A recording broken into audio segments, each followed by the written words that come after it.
اور پھر بیان کرتے بعض کیوں کہا کہ بعض لوگوں کا تجربہ ہے.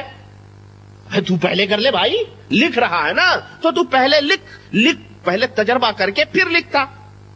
بات آ رہی سمجھ میں کہ نہیں آ رہی ہے؟ لیکن نہیں, کہتے ہیں کہ گپ ہانکنے والے جو ہوتے ہیں نا, گپ, وہ بہت جگہ دھوکے کھاتے ہیں. تو یہ گپ ہے. بعض لوگوں نے اس کا تجربہ کیا, انہوں نے دیکھا کہ وہ جنت گئے. اللہ اکبر. اوہو, کہاں گئے؟ اوہو, یہ تو ولا عین رأت ولا اذن سمعت ولا خطر علی قلب بشر. اللہ کے نبی نے فرمایا جنت تو ایسی جگہ ہے کہ جس کو کسی آنکھ نے نہ دیکھا, نہ کسی کان نے سنا, نہ کسی فرد بشر کے قلب پر اس کا وہم بھی گزرا. یہاں تو جنت تبلیغی جماعت والے حضرت زکریا صاحب پہنچا رہے ہیں. اب ایسے عمل کو اور ایسے خوشخبریوں کو سن کر کے لوگ بھلا بتاؤ تمہارے قرآن و حدیث کی طرف آئیں گے جس میں فقط وعدہ حور ہو؟ یہاں تو باقاعدے مل بھی رہی ہیں. اللہ کے نبی نے تو وعدہ حور کیا ہے نا, یہ عمل کرو گے تو جنت میں جاؤ گے, یہ عمل کرو گے جہنم میں جاؤ گے. یہاں تو باقاعدے پہنچائے جا رہے ہیں جناب, پہنچائے جا رہے ہیں. تو بھلا بتاؤ تمہارے وعدوں پہ کون ٹکنے والا ہے؟ یہاں تو بنا بنایا پکوڑا مل رہا ہے. پکوڑے کھانے والے لوگ پکوڑے کھائیں گے یہ. کہتے ہیں وہاں گئے, انبیاء کرام سید الکونین صلی اللہ علیہ وسلم کی زیارت ہوئی, ان سے بات کرنے کا شرف حاصل ہوا. اس عمل کے بہت سے فضائل ہیں جن کو ہم نے اختصاراً چھوڑ دیا ہے. جب اختصار کا یہ عالم ہے تو انتشار اور طویل کا عالم کیا ہوگا؟ جب ان کے گدا بھر دیتے ہیں شاہان زمانہ کی جھولی, محتاج کا جب یہ عالم ہے, مختار کا عالم کیا ہوگا؟ اعوذ باللہ.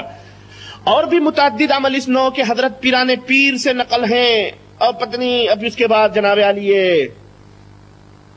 کہتے ہیں کہ جو پیران علامہ دمیری نے حیات الحیوان میں لکھا ہے کہ جو شخص جمعہ کے دن جمعہ کی نماز کے بعد باوضو ایک پرچے پر محمد الرسول اللہ احمد رسول اللہ 35 مرتبہ لکھے اور اس پرچے کو اپنے ساتھ رکھے, جل شانہ اس کو طاعت پر قوت عطا فرماتا. صرف پرچہ رکھنے پر آپ کو اطاعت رسول صلی اللہ علیہ وسلم کے اوپر قوت ہوگی. تبلیغی جماعت والوں کو تو رکھنا چاہیے بیچاروں, اور میں سمجھتا ہوں ہو سکتا ہے رکھتے ہوں اور حفاظت کے لیے اس کی تعویذیں اسے بنا کے کہیں باندھے ہوتے رہتے ہو سکتا ہے بھائی, کیونکہ یہ تو بڑا نسخہ کیمیا. اعوذ باللہ. اور کہتے ہیں کہ اس کی برکت میں اللہ مدد فرماتا ہے, شیاطین کے وسوسوں سے حفاظت فرماتا ہے. اور اگر اس پرچے کو روزانہ طلوع آفتاب کے وقت درود شریف پڑھتے ہوئے غور سے دیکھتا رہے تو نبی کریم صلی اللہ علیہ وسلم کی زیارت خواب میں کثرت سے ہوا کرتی ہے. یہ کیا ہے؟ یہ کون سی کتاب ہے؟ اس کا نام تبلیغی نصاب بھی رکھ لو, فضائل اعمال بھی رکھ لو, لیکن جو کہانی میں بتا رہا ہوں فضائل درود شریف کی ہے. صفحہ نمبر 50 2 52 50 3 53 بہت ہے. بہرحال تو بات آئی تھی, چھوڑے نا یار, یہ میں بعد میں پھر انشاءاللہ. میرا جرم یہی ہے کہ میں آئینہ دکھاتا ہوں. میں کیا کرتا ہوں؟ آئینہ دکھاتا ہوں. چھپانے کی عادت نہیں ہے, اس لیے لوگ مجھے مجرم کرتے ہیں, یہ بد زبان ہے. میں بد زبان ہوں؟ ابے تو نبی کریم صلی اللہ علیہ وسلم کے اوپر بد زبانی کرے, نبی کے دین کے اندر گھٹالے کرے, نبی کے امت کو غلط راہوں پہ ڈالے, شیطانی تعلیمات ان کتابوں میں قرآن و سنت کا نام دے دے کر کے تو پھیلائے, اور میں اپنے نبی کی باتوں کا دفاع کروں تو میں بد زبان اور تو بڑا حسین زبان. خرد کا نام جنو رکھ دیا, جنو کا خرد, جو چاہے آپ کا حسن کرشمہ ساز کرے, ہے نا. آگے بڑھتے ہیں, وقت نہیں ہے, سوالات کے جوابات میں دے رہا ہوں, میں اس کا پوسٹ مارٹم کرنے نہیں بیٹھا ہوں, ہے کہ نہیں. چلے تو یہ ہو گئی بھائی میرے کہ نبی کریم صلی اللہ علیہ وسلم کو خواب میں دیکھنے کی نشانیاں وغیرہ. اگر آپ تبلیغی جماعت میں چلے جائیں تو یہاں تو آپ ملائے اعلیٰ میں بھی چلے جائیں, جنت بھی دیکھ لیں, اور صرف نبی نہیں پورے انبیاء سے بھی ملاقات ہو جائے, اور سلسلے پورا جناب علی. اور اگر یہ نہ ہو سکے صرف پرچے پر محمد الرسول اللہ لکھ کے کہیں باندھ لیں, اور صبح طلوع آفتاب کے وقت. کون سے وقت؟ مجھے ایک بڑی عجیب بات یاد آئی. اللہ اکبر. اور دیکھیں اللہ تعالیٰ جو ہے نا ڈالتا ہے ذہنوں میں. اللہ کے نبی نے 2 وقت نماز پڑھنے سے منع فرمایا, عبادت کرنے سے. 2 وقت عبادت کرنے سے اللہ کے نبی نے کیا کیا ہوا ہے؟ کون سے وقت ہیں؟ طلوع آفتاب اور غروب آفتاب. کیوں؟ اس لیے کہ اللہ کے نبی نے فرمایا کہ ایسے وقت میں شیطان شیطان کی دو سینگوں کے درمیان سورج نکلتا اور ڈوبتا ہے، اور ایسے وقت میں مجوسی لوگ عبادت بھی کرتے ہیں. جب طلوع آفتاب ہوتا ہے گنگم مہادیو ڈنگو بڑے کرتے ہیں وہ سورج کے سامنے. یہ کس کا وقت؟ مجوسیوں کا ہے. مجوسیوں کا انداز ہے جو ہے جل دریا میں کھڑے ہو کر کے اگتے ہوئے سورج کی پوجا ہمارے یہاں کرتے ہیں، اگتے ہوئے. ایسے وقت میں تو عبادت کرنا منع، لیکن شیطانی عمل شیطانی وقت ہی میں مناسب ہے. اس لیے زکریا صاحب نے طلوع آفتاب کی قید لگائی ہے کہ پرچہ پڑھو وہ بھی حرام، محمد رسول اللہ کا نام لے کر کے اور اس طرح گمراہ کیا جائے تعویذ بنانا یہ بھی حرام، اور اس پرچے کو دیکھنا نہ نبی کی تعلیم نہ کچھ، اور اس کو طلوع آفتاب شیطانی عمل ہے نا، اس لیے شیطانی ٹائم ہی پہ مناسب ہے. بات صحیح لگی کہ نہیں لگی؟ بولو. یہ صحیح آئی میرے دل میں بات کی نہیں آئی؟ بالکل. یعنی یہ اللہ تبارک تعالیٰ جو ہے نا، اللہ نے فرمایا ہے، اللہ جسے ہدایت عطا فرماتا ہے اس کے سینے کو اللہ کھول دیتا ہے. کھلتے رہتے ہیں سینے کھلتے رہتے ہیں ایک ایک بات. تو یہی بات ہے. اچھا چلے خیر. اس میں ایک اور سوال تھا جناب، اور وہابی کے اور سنی کے معنی کیا ہیں؟ وہابی کے اور سنی کے معنی کیا ہیں؟ وہابی کے اور سنی کے معنی کیا ہے؟ ہم اپنے گاؤں کی ایک بات بتائیں. ہمیشہ کے وقت گئے مسجد میں سناٹا تھا. جیسے ہی ہم داخل، ہمارے گاؤں میں سارے 99% بریلوی ہیں، اور ہم اس وقت نئے اہل حدیث ہوئے تھے. جیسے ہی مسجد میں گئے تو کچھ بات چیت ہو رہی تھی، تو جیسے ہی ہمارے قدم پڑے خاموشی ہو گئی. جب ہم اندر گئے تو چراغ جلتا ہے، بجلی تو نہیں تھی وہاں پہ، بتی جل رہی تھی.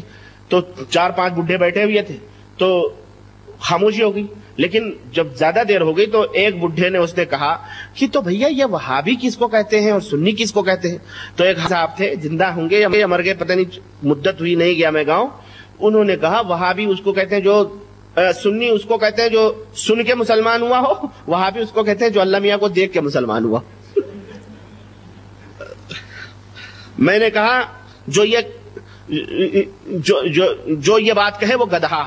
کہا مولانا فلانے کہتے ہیں. میں نے کہا تو وہ بھی گدھا، جو نقل کر رہا وہ بھی گدھا ہے نا. نہ یہ بات ہے کہ وہابی اس کو کہتے ہیں جو دیکھ کے مسلمان. تب رہا اتنا تم کہہ سکتے ہو کہ وہابی اس کو کہتے ہیں جو قرآن و سنت کو دیکھ کر عمل کرتے ہیں. کس کو؟ اور سنی اس کو کہتے ہیں کہ کوا کان لیا جائے بہت کی طرف دوڑ کے چلا جائے. آج کل کے جو سنی ہیں، ورنہ اہل سنت والجماعت تو جناب عالی اس نام کو اتنا بدنام کیا گیا کہ آج دیکھ لیں اہل سنت کا لیبل لگا کے ہر انکر کنکر پتھر اور ہر کتے بلی اور طوطے اور کبوتر کی قبروں کے اوپر سجدے کیے جاتے ہیں، اور اہل سنت کا نام لے کر کے تبلیغی جماعت والے اس قسم کی گند پھیلاتے ہیں. دونوں پارٹی اپنے آپ کو اہل سنت کہتے ہیں، اور دونوں میں رسہ کشی بڑی پرزور چلتی ہے. وہ کہتے ہیں ہم اہل سنت، وہ کہتے ہیں ہم اہل سنت. ہم کہتے ہیں دونوں اہل بدعت. تم دونوں اہل بدعت اہل شرک دونوں کے دونوں ہو، اس لیے کہ تمہاری کتابوں کے اندر خرافات، تمہارے اعمال کے اندر، تمہارے عقیدوں کے اندر خرافات بھرے ہوئے ہیں. تم دونوں کتاب و سنت سے دور ہو. جتنی تیزی سے دعویٰ کرتے ہو تم دونوں الگ ہو. تمہاری کوئی نسبت اہل سنت والجماعت سے نہیں. مجموعہ عطر کے اوپر اگر پیشاب کی بوتل پر مجموعہ عطر کا لیبل لگا دیا جائے تو وہ مجموعہ عطر نہیں ہو جائے گا، وہ پیشاب کی بوتل تو بوتل ہی رہے گی اور وہ پیشاب ہی رہے گا. بالکل وہی حالت ہے دونوں پارٹیوں کی. تو یہ وہابی اور سنی کی جو بات ہے یہ اصل میں وہی ہے. آپ حضرات جانتے ہیں اس کو اچھی طرح سے. اچھا جناب، سوال، کیا حالت جنابت میں قرآن چھو سکتے ہیں یا نہیں؟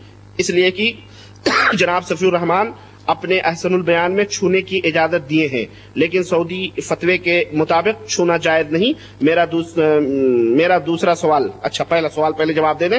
مولانا صفی الرحمان صاحب نے کہاں چھونے کی اجازت دی ہے احسن البیان میں؟ نہ اس کا کوئی حوالہ ہے نہ کچھ ہے، اس لیے میں اس کا جواب نہیں دے سکتا. تب رہا جہاں تک میرے علم کی بات ہے، قرآن کریم کو جنابت کی حالت میں چھونا حرام ہے. قرآن کریم کو جنابت کی حالت میں چھونا کیا ہے؟ حرام ہے. شیخ صفی الرحمان نے اگر اس کی اجازت دی ہے تو اس کا حوالہ چاہیے، اس کی دلیل چاہیے، کہاں ہے اور وہ زندہ ہیں، آپ ان سے رجوع کر لیں. سمجھ رہے ہیں؟ سوال نمبر 2، اہل حدیث کے مولویوں میں اختلاف کیوں ہے؟ مولویوں میں اہل حدیث کے اختلاف کیوں ہے؟ دیکھیں، اختلاف ایک ایسی چیز ہے نا،